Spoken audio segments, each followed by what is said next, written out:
예, 이번 시간에 결산 및 세무조정 기본사항에 대한 부분 중에 우리 소득세법 및 조세특례제한법상의 업종 판단 기준 설명을 드리도록 하겠습니다. 자, 업종 분류에 대한 원칙은 통계청장이 고시하는 한국표준산업분류에 따르도록 되어 있습니다. 그래서 소득세법이나 조세특례제한법에서 특별하게 규정을 하지 않는다면 모든 업종은 표준산업분류에 따른다라는 거고요. 이 표준산업분류는 통계청에 통계분류 포털이라는 사이트가 있습니다. 이 사이트에서 모든 걸 찾아서 적용을 하시면 되겠습니다. 자, 이 부분은 우리 뒤쪽에서 자세하게 그러니까 이 사이트에 직접 접속해서 한번 살펴보도록 하고요.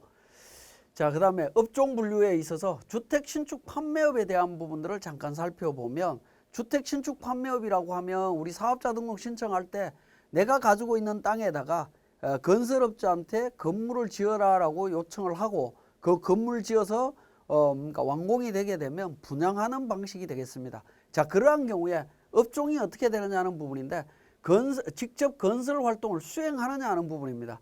수행한다라고 했을 때 건설 활동을 직접 수행한다면 표준산업분류에서는 건설업으로 분류되어 있습니다. 그런데 건설 활동을 수행하지 않는다면 부동산업 및 임대업 중에 주거용 건물 개발 공급업으로 되어 있다라는 거죠. 그러니까 업종이 달라진다라는 겁니다. 업종이 달라지게 되면 조세특례제한법에 의한 세액 감면 규정이 달라지고요. 그 다음에 우리 소득세법에서 이야기하고 있는 기장의무 판정이나 기준경비율, 단순경비율 적용되는 그 기준금액들이 달라질 수 있습니다. 그래서 업종을 정확하게 판단을 하셔야 됩니다. 자, 기장의무 판정 및 업종별 그룹 구분입니다. 자, 우리 소득세법에서는 크게 1번 그룹, 2번 그룹, 3번 그룹으로 구분하고 있습니다. 자, 대표 업종으로 보면 도소매업인데 여기에 상품 중개업이 제외되어 있습니다. 상품 중개업은 표준산업분류에 들어가게 되면 도소매업으로 되어 있습니다. 그렇지만 소득세법에서는 도소매업에서 제외한다라고 규정을 하고 있습니다. 부동산 매매업 같은 경우에 1번 그룹. 자, 두 번째는 제조, 숙박, 음식, 그 다음에 건설업 관련되는 부분, 그죠? 이런 부분들, 그 다음에 상품 중개업이 이 2번 그룹으로 들어와 있습니다. 3번 그룹에는 부동산 임대업, 부동산업인데 부동산업 중에 부동산 매매업은 제외합니다. 매매업은 1번 그룹에 있죠. 그 다음에 전문가 기술 서비스업, 사업시설 관리, 사업 지원 및 임대업 서비스, 교육 관련되는 부분, 보건업 관련되는 부분, 이런 경우가 3번 그룹으로 되어 있습니다. 그래서 1번 그룹, 2번 그룹, 3번 그룹의 해당 여부를 정확하게 판단하실 필요가 있는데, 이때 업종들은 특별하게 소득세법이나 조세특례제한법에서 규정하고 있지 않다면 통계분류 포털에 있는 한국표준산업분류에 의한다라는 겁니다. 자, 부동산 매매업에 대해서 표준산업분류에 있는 내용들을 한번 살펴보시면, 자, 건설업과 부동산 개발 및 공급업에 대한 부분으로 크게 구분할 수 있는데, 건설업에 대해서 주거용 건물 건설업과 비주거용 건물 건설업이 있습니다. 주거용 건물 건설업은 제외하도록 되어 있습니다. 건설업에 안 들어간다라는 겁니다. 자, 건설업에서 그러니까 제외되도록 되어 있고요. 비주거용 건물 건설업은 건물을 자연건설에서 판매하는 경우만 포함을 합니다. 부동산 매매업으로 들어가 있다라는 부분으로 보시면 되겠죠. 자, 그 다음에 부동산 개발 공급업과 관련되는 부분은 주거용 건물 및 개발 공급업 같은 경우에 구입한 주거용 건물을 재판매하는 경우만 부동산 매매업에 포함을 시킵니다. 실제 건설에서 하는 경우에는 건설업으로 분류하겠다라는 부분이 되겠습니다. 자, 비주거용 건물 개발 공급업이나 기타 부동산 개발 공급업은 포함합니다. 부동산 매매업에 포함이 된다라는 겁니다. 그래서 부동산 매매업에 대한 범위가 이렇게 규정을 할 수 있겠습니다. 자, 건설업에 대한 부분입니다. 건설업은 표준산업분류에 가면 41번 코드와 42번 코드로 분류가 되는데, 종합건설업과 전문직별 건설업이 있습니다. 자, 요 두 개가 이제 건설업이고요. 부동산 개발 공급업은 별도로 있습니다. 별도로 있는데 소득세법에서는 이 부분을 건설업에 포함시키고 있는데, 그 범위를 보면 건물 건설업 중에 주거용 건물 건설업은 건설업에 포함을 하고 있고요. 비주거용 건물 건설업은 제외하도록 되어 있습니다. 자, 그 다음에 토목건설이나 전문직 공사 관련되는 부분은 건설업에 포함이 되고요. 자, 부동산 개발 및 공급업에 대한 부분 중에 주거용 건물 개발 공급업 중에 구입해서 주거용 건물을 재판매하는 경우는 제외합니다. 이건 부동산 매매업이다라고 이야기를 했고요. 나머지는 포함을 합니다. 비주거용과 기타 부동산 개발 공급업 관련되는 부분, 이 부분은 제외하도록 되어 있죠. 부동산 매매업으로 분류가 되도록 되어 있습니다. 그래서 표준산업분류에서 이야기하고 있는 건설업과 우리 소득세법에서 이야기하고 있는 건설업 범위가 조금씩 다르다라는 거 기억하실 필요가 있겠네요. 자, 부동산 임대업에 대한 부분을 분석을 좀 한번 해보면 부동산업에 대해서 부동산 임대 공급업, 부동산 관련 서비스업이 있습니다. 자, 전부 다 부동산업에 포함이 되는데 부동산 개발 공급업에 대해서는 제외합니다. 이 부분은 부동산 매매업으로 간다라는 거죠. 그 다음에 사업시설 관리, 사업지원, 임대 서비스업 관련되는 부분이 있습니다. 자, 보시면 여기에 사업시설 관리 조경 서비스업, 사업지원 서비스업, 임대업 중에 부동산업을 제외한 나머지 운송장비 임대 관련되는 부분이 있죠. 자, 이런 부분들이 부동산 임대업에 들어갑니다. 특히 운송장비 임대업 관련되는 부분들, 우리 건설기계, 지게차라든가 포크레인이라든가 이런 부분들 대여하는 경우들 있죠. 자, 이 부분들이 우리 3번 그룹에 있는 부동산 임대업 등에 포함이 된다라는 겁니다. 다만 이제 운송장비 임대업과 관련되는 부분에 있어서 운전자, 승무원, 조종사를 포함해서 임대하는 경우에는 건설업으로 봅니다. 기계만 빌려주는 것이 아니라 그걸 조작할 수 있는 운전사까지 같이 빌려준다면 건설업이지만 기계장치만 빌려준다면 부동산 임대업에 해당되는 세 번째 그룹으로 들어간다라는 겁니다. 자, 제조업에 대해서도 한번 보면 표준산업분류와 조세특례제한법상의 의제제조업을 규정을 하고 있는데요. 자, 제조업은 소득세법이나 조세특례제한법이나 표준산업분류나 제조업에 대해서 다를 게 없습니다. 동일하게 규정을 하고 있지만 의제제조업에 대해서는 조금씩 다르다라는 겁니다. 의제제조업, 조세특례제한법에서는 자, 내가 직접 제조하지 않고 의뢰해서 제조를 했을 때 그걸 제조업으로 인정할 거냐는 건데 의뢰해서 제조하는 장소가 어디냐에 따라서 달라집니다. 국내에 위탁해서 생산할 때는 제조업으로 갑니다. 근데 외국에 위탁해서 생산하는 경우에는 도매업으로 분류되어 있다는 겁니다. 외국에 나가서 중국이나 인도나 베트남이나 이런 데에서 위탁 가공해서 국내로 들어오는 경우에는 도매업이 됩니다. 근데 국내에 있는 업체에다가 위탁 제조하는 경우에는 제조업으로 됩니다. 그렇지만 소득세법상에서는 어떻게 되느냐, 위탁 생산 장소와 상관없이 무조건 제조업입니다. 소득세법은 의제제조업인 경우에 위탁 생산 그 장소가 어디냐에 상관없이 무조건 제조업이다라는 거 기억하셔야 되겠습니다. 자, 보건업과 약국과 관련되는 부분을 좀 정리를 해보면 보건업은 표준산업분류에 들어가면 병원, 공중보건의료원, 의원, 기타 보건업이 있습니다. 이런 부분들은 이제 보건업으로 분류를 하고 있고요. 의약품 및 의료용품 소매업과 관련되는 부분들 도소매업종에 분류가 되어 있습니다. 특히 약국이 도소매업종에 분류가 되어 있다는 거죠. 그러면 우리 3번 그룹과 1번 그룹의 차이가 발생하게 되겠죠. 약국은 1번 그룹에 들어간다는 겁니다. 자, 그 다음에 업종별, 그룹별, 기장, 의무, 판정, 수익금액 기준에 대한 부분 정리해 보겠습니다. 기장 의무, 외부 조정, 성실신고 확인 대상자, 판정 기준이 되겠습니다. 자, 간편장부 대상자냐, 복식부기, 사업용 계좌, 외부 조정과 관련되는 부분은 수익금액이 전부 다 직전과세연도 수익금액 기준으로 판단을 합니다. 직전과세연도. 오로지 이제 성실신고 확인만 해당 사업연도 기준으로 갑니다. 해당 사업연도. 즉 2019년도 수익금액 갖고 성실대상 판정하고요. 나머지 기준은 전부 다 직전연도 2018년도 수익금액 갖고 판단한다라고 보시면 되겠습니다.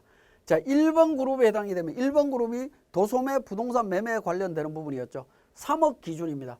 장부 기장과 관련되는 부분은 3억 기준, 외부 조정은 6억 기준입니다. 성실신고나 해당 수익금액이 15억 기준입니다. 자, 두 번째 그룹은 제조, 건설 관련되는 부분입니다. 1억 5천 기준이고요. 외부 조정은 3억입니다. 성실은 7억 5천 기준입니다. 세 번째 그룹 부동산 임대, 학원, 그 다음에 의원, 병원 이런 쪽들은 7,500 기준이고요. 외부 조정은 1억 5천 기준입니다. 성실은 5억 기준으로 되어 있다라는 겁니다. 자, 이 판단에 있어서 직전 수익 금액이 적용되는 케이스와 해당 연도 수익 금액이 적용되는 부분들을 구분해서 보실 필요가 있다라는 거. 그리고 기준 금액들을 확인하실 필요가 있습니다. 자, 직전 과세 기간의 수익 금액 범위에 대한 부분들을 한번 정리를 해보면요.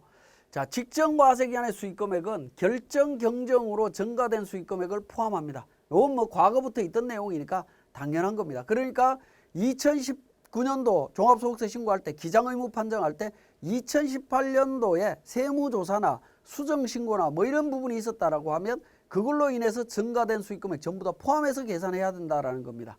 그렇지만 사업용 유형자산을 양도함으로써 발생한 수익금액은 제외하는 걸로 되어 있습니다. 제외하는 걸로 되어 있는데, 자, 이 부분은 어떻게 되느냐?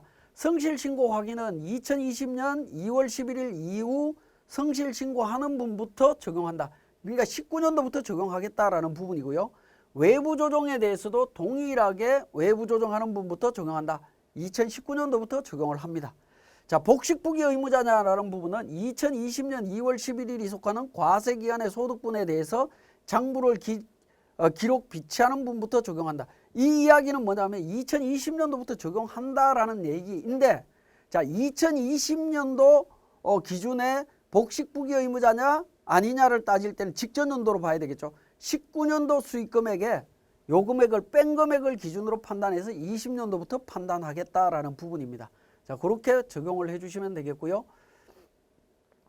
자, 그러면 이제 구체적으로 한번 보시면 2018년도 기장 의무 등에 따른 사업용 유형자산 양도로 인한 수익금액 포함 여부입니다. 2018년도 우리 기장 의무 따졌을 때 간편장부는 원래 간편장부 대상자였다면 18년도에 수익금액에서 제외되어 있겠죠.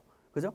이 부분은 사업용 유형자산 양도로 인한 수익금액 복식부기 의무자만 과세가 되도록 되어 있습니다. 간편장부 대상자였다면 제외되어 있을 거고요. 복식부기 의무자였다면 이게 포함이 되어 있을 겁니다. 포함이 되어 있는데, 자, 2019년도 기장의무 판정 시 어떻게 되느냐 하는 겁니다. 18년도에 발생한 사업용 유형자산 양도로 인한 수익금액을 포함해서 판단할 거냐 하는 부분인데, 간편장부 대상자였을 때는 이미 수익금액에서 제외되어 있기 때문에 제외된 금액 기준으로 판단하시면 되겠고, 복식부기 의무자일 때는 포함된 수익금액 기준으로 19년도에 기장의무를 판단하시면 되겠습니다.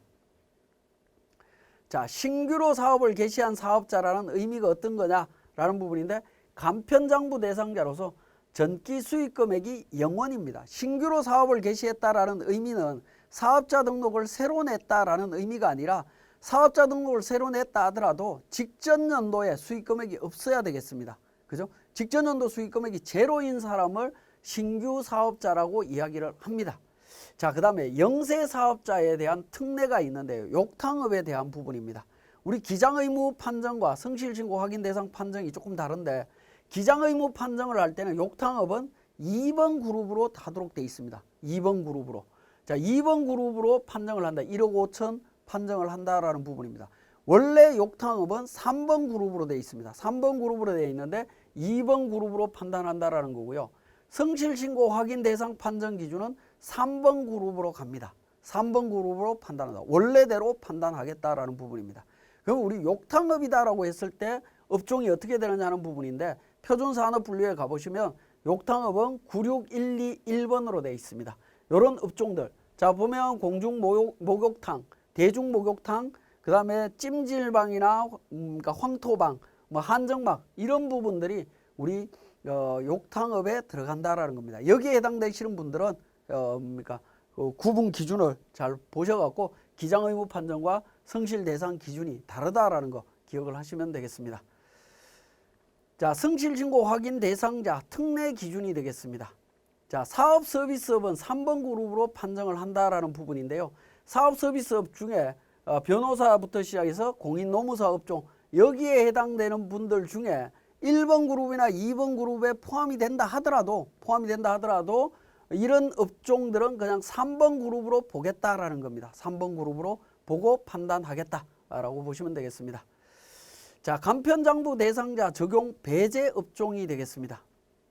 자, 간편장부 적용 대상자 적용 배제 업종에 보시면 이런 업종들이 있는데, 변호사부터 수의사업까지 이런 업종과 그 다음에 의료업 수의사법에 따른 수의업, 약사법에 따른 약국, 이런 쪽들은 간편장부를 배제합니다. 무조건 복식부기 의무자가 되겠습니다. 자, 간편장부 대상자냐 복식부기 의무자는 직전 연도 수익금액과 그러니까 신규 사업자냐에 따라서 달라지는 부분이었죠. 그렇지만 여기에 나와 있는 이 업종들은 무조건 복식부기 의무자다. 뭐 직전연도 수익금이 있고 없고 당해연도 신규로 사업을 개시했고 안 했고 상관없이 무조건 복식부기 의무자가 되겠습니다. 자, 추계 신고 시의 경비율 적용 기준이 되겠습니다. 자, 기준경비율, 단순경비율 적용 기준과 관련되는 부분인데 계속 사업자의 경우에 단순경비율 적용 대상 사업자는 직전연도 수익금액과 당기 수익금액 모두 요 기준 미만이어야 됩니다. 1번, 2번, 3번 기준 미만이어야 됩니다. 자, 그 다음에 기준경비율 적용할 때는 직전연도 수익금액과 당기 수익금액 둘 중에 하나만 충족하면 경비율을 기준경비율을 적용을 합니다. 그래서 과거에는 단순경비율 적용할 때 직전연도 수익금액 계속 사업자는 직전연도 수익금액 갖고만 판단을 했습니다만은 지금은 직전연도와 당기 수익금액을 같이 비교를 합니다. 같이 비교하는데 당기 수익금액 3억 1억 5천 7,500이라고 하는 이 숫자는 결과론적으로는 간편장부와 복식부기 의무자의 구분 기준이 되는 금액이죠. 자, 이 기준으로 한다. 그래서 당기 수익 금액도 판단 대상이 된다라는 거 기억하셔야 되겠습니다. 계속 사업자가 그렇습니다. 자, 신규 사업자는 어떻게 되느냐? 신규 사업자는 당기 수익 금액 갖고 판단을 하는데 단순경비율 적용은 3억 1억 5천 7,500, 기준경비율 3억 1억 5천 7,500 이상인 경우 그래서 적용하도록 되어 있습니다. 신규 사업자인 경우에도 복식부기 의무자 수익 금액이 넘어가게 되면 기준경비율을 적용하도록 되어 있다라는 점 기억하시면 되겠습니다. 자, 단순경비율 및 기준경비율 적용 시에 주의사항이 되겠습니다.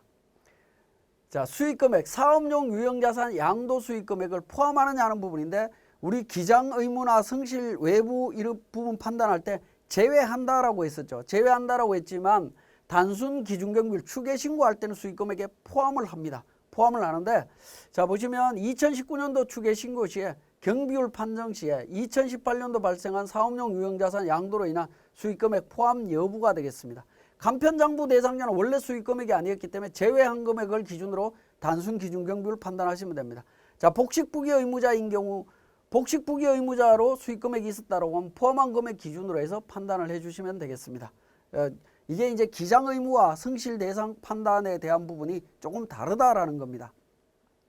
자, 단순경비율과 기준경비율 적용 시에 해당 연도 수익금액 관련되는 부분인데요. 자, 단순경비율 적용할 때는 총 수익금액에서 일자리 안정자금에 대해서는 제외하고 과세를 합니다. 그러니까 일자리 안정, 추계로 신고할 때 단순경비율 적용할 때는 일자리 안정자금에 대해서는 배제한 상태에서 과세가 된다라는 거고요. 자, 그럼 기준경비율 적용되는 사람은 어떻게 되느냐? 총 수익금액에 일자리 안정자금이 포함이 됩니다. 포함해서 과세를 하지만 기준경비율은 단순경비율과 비교 과세하도록 되어 있죠. 배율 적용해서 3.2배, 2.6배라는 배율을 적용합니다. 그죠? 그때 단순경비율 적용할 때는 배율 적용 시에 총 수익금액에서 일자리 안정자금을 차감한 금액으로 계산해서 적용을 합니다. 결과론적으로는 기준경비율과 단순경비율 적용할 때 일자리 안정자금은 차감된 상태에서 과세가 된다. 그렇게 이해를 하셔도 되겠습니다. 자, 단순경비율 적용 대상자는 추계 신고 시에 단순경비율과 기준경비율 중에 선택 가능하고요. 자, 기준경비율 대상자는 단순경비율 적용이 불가능합니다. 자, 이 부분 주의하셔야 됩니다. 국세청에서 우리 단순경비율이라고 단순히 안내가 나왔다 하더라도 우리가 판단했을 때 단순경비율 적용 대상자가 아니면 기준경비율로 무조건 신고를 하셔야 됩니다. 잘못 적용했을 때 나중에 문제가 생깁니다. 자, 복식부기 의무자가 추계로 신고할 경우에 기준경비율의 2분의 1 적용이 됩니다. 우리 세무사랑 프로에서 뭐 자동으로 계산이 되기 때문에 신경 안 쓰셔도 됩니다. 자, 신규 사업자 중에 당해 과세 기간의 수익금액이 복식부기 의무자의 수익금액 이상인 경우에는 단순경비율 적용을 배제하고 기준경비율로 간다라는 사실, 이 부분도 주의해서 보실 필요가 있겠습니다. 자, 기준경비율 적용 시에 다음의 금액을 한도로 한다. 2.6배와 3.2배 적용을 합니다. 자, 2018년도부터 추계 신고하거나 추계 조사 결정하는 경우에 감가상각 자산에 대해서 의제 규정이 적용이 된다라는 겁니다. 건축물을 제외한 나머지 부분에 대해서 의제 규정이 적용된다라는 점 기억하셔야 되겠습니다. 자, 단순경비율 적용 배제 사업자가 되겠습니다.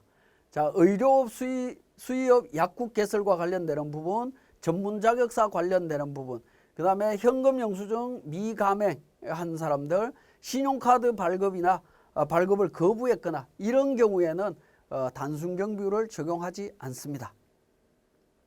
자, 둘 이상의 업종을 겸용하는 경우가 되겠습니다. 자, 업종이 동일한 경우에는 수익금액을 합쳐서 판단을 하고요. 업종이 다른 경우에는 주업종 수익금액으로 환산해서 판단을 합니다. 그래서 주업종 수익금액 플러스 주업종 외의 수익금액 곱하기 주업종 외의 업종에 대한 기준 수익금액분의 주업종에 대한 기준 수익금액 비율로 환산해서 적용을 한다라고 보시면 되겠습니다. 자, 요때 이제 주업종이라고 하는 부분은 수익금액이 큰 업종이 되겠습니다. 큰 업종을 기준으로 해서 판단해서 적용을 합니다. 자, 기타 사항이 되겠습니다. 자, 수익금액은 총 수익금액으로 산입되는 간주임대료, 신용카드 세액 공제, 일자리 안정자금 뭐 이런 부분들은 전부 다 포함되는 거다라고 보시면 되겠고요. 자, 수익금액은 해당 연도 중에 개업 또는 폐업한 경우에도 수익금액을 1년으로 환산하지 않습니다. 그냥 당해 연도에 발생된 금액을 기준으로 그대로 적용한다라고 보시면 되겠습니다. 자, 공동사업장의 판정 기준과 관련되는 부분이 되겠습니다. 자, 기장의무, 접대비 한도 규정, 추계 기준, 성실증거 확인, 판정이나 이런 부분을 모두 동일하게 적용을 하는데요. 자, 보시면 자, 사례 1번 같은 경우에 사업장, 단독사업장, 사업장 2는 A와 B 공동사업장입니다. 이런 경우에는 단독사업장과 공동사업장 수익금액 그러니까 각각 따로따로 계산을 한다라는 겁니다. 단독사업장 수익금액 갖고 판단을 하고 사업장 2번은 공동사업장 갖고 판단을 한다라는 겁니다. 사례 2번 같은 경우에 단독사업장과 공동사업장 두 개가 있습니다. 2번, 3번 공동사업장인데 2번, 3번 구성원이 동일합니다. 이런 경우에는 단독사업장은 단독사업장 수익금액 갖고 판단을 하고 공동사업장 수익금을 합쳐서 일괄 판단합니다. 2번과 3번은 일괄 판단한다라고 보시면 되겠습니다. 사례 3번은 사업장 1과 사업장 2 공동사업장 두 개가 있는데 구성원이 AB가 있고 ABC가 있습니다. 구성원이 다르면 각각 판단을 합니다. 각각 판단합니다. 자, 사례 4번은 사업장 1이 단독사업장입니다. 단독사업장으로 있다가 공동사업장으로 바뀌었다라는 거죠. 바뀌면 어떻게 되느냐? 단독사업장은 수익금액 기준으로 판단을 하면 되고요. 공동사업장이 된 경우에는 공동사업장 수익금액 갖고 따로 판단을 합니다. 그러니까 새로 개업을 했다라고 보시면 된다라는 겁니다.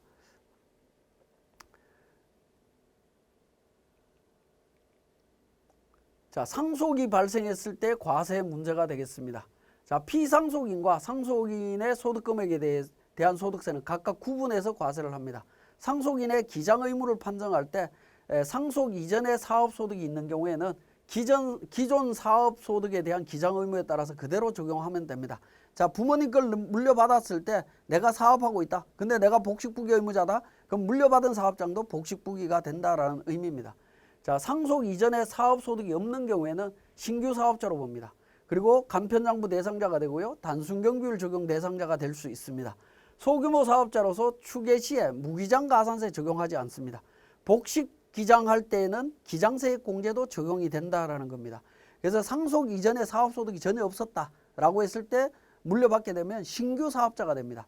근데 이 부분을 많이 착각하시는 이유가 상속은 사업자 등록을 정정을 할 때 개인 사업자는 대표자가 변경이 되게 되면 기존 대표자는 폐업을 하고 신규로 사업자 등록을 새로 사업자 등록을 내야 됩니다. 그렇지만 상속의 경우에는 대표자만 변경이 되죠. 사업자 등록번호는 그대로 있으면서 변경되는 과정이다라고 보시면 됩니다. 그렇기 때문에 사업소득이 없는 경우에는 신규 사업자가 된다라는 점 기억을 하실 필요가 있습니다.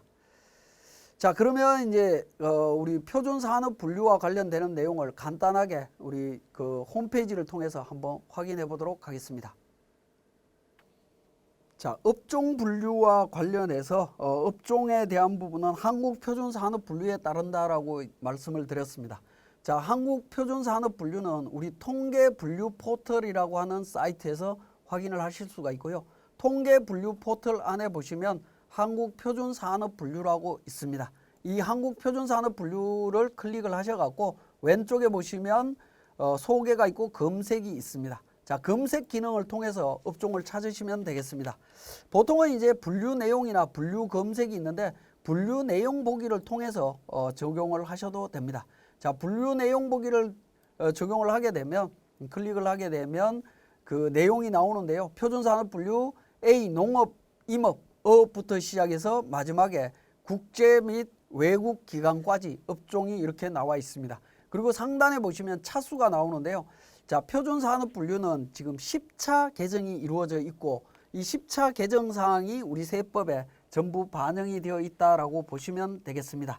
자, 그렇게 해서 이제 정리를 하시면 되겠고 우리 교재에 보시면 주택 신축 판매업과 관련되는 부분만 간단하게 한번 살펴보도록 하겠습니다. 자, 건설업과 관련해서 우리 보시면 건설업과 관련되는 부분이 F 부분에 41번부터 42번까지로 되어 있죠. 이렇게 되어 있고요. 자, 이 건설과 관련되는 부분을 내용을 보시게 되면 건설업에 대해서 쭉 설명이 되어 있습니다. 설명이 되어 있고요. 자, 그 다음에 이제 종합건설업 쪽에 가서 그 건물 건설 쪽을 클릭을 하시게 되면 내용을 보시게 되면 종합적인 계획에 따라 관리되고 조성되면서 이렇게 설명이 되어 있습니다. 근데 제외 부분에 보시면 전체 건설공사를 다른 건설업체에 일괄 도급하여 건물을 건설하게 한 후에 이를 분양하는 경우에는 6812로 되어 있습니다. 자, 6812라고 하는 부분은 클릭을 해보시면 이 부분이 그러니까 68 부분이니까 부동산업으로 분류가 되어 있죠. 부동산업 쪽에 6812를 찾아가시게 되면 부동산 관련 서비스업 쪽으로 12니까 부동산 개발 공급업 쪽으로 분류가 된다라는 겁니다. 일괄 도급이 됐을 때는 부동산 개발 공급업 쪽으로 분류가 되고 직접 건설을 하게 되면 건설업으로 분류된다라는 겁니다. 이런 특징이 있기 때문에 업종과 관련되는 부분은 반드시 우리 표준산업 분류에 의해서 확인을 하셔야 되고요. 실무적으로는 여러분들이 그러니까 표준산업 분류에 의한 업종을 다 확인하실 수 있느냐는 부분인데 조금 어렵습니다. 세무대리인들 같은 경우에는 관리하는 거래처에 대한 업종을 전체적으로 확인하기는 현실적으로 어렵다라는 겁니다. 그런 경우에는 관련되는 회사에다가 그러니까 그 회사에서 표준산업분류에 접속하셔서 관련되는 업종 코드 부분을 확인하셔서 역으로 확인하는 부분도 한 가지 방법이 되겠습니다. 5자리 코드 번호를 확인해 달라고 하셔갖고 그 코드 번호로 역으로 찾아서 업종이 어떻게 되는지 확인하신 다음에 조세특례제한법이나 소득세법에서 이야기하고 있는 업종으로 확인해서 적용을 하시면 되겠습니다. 자, 지금까지 우리 업종과 관련되는 내용들이었습니다.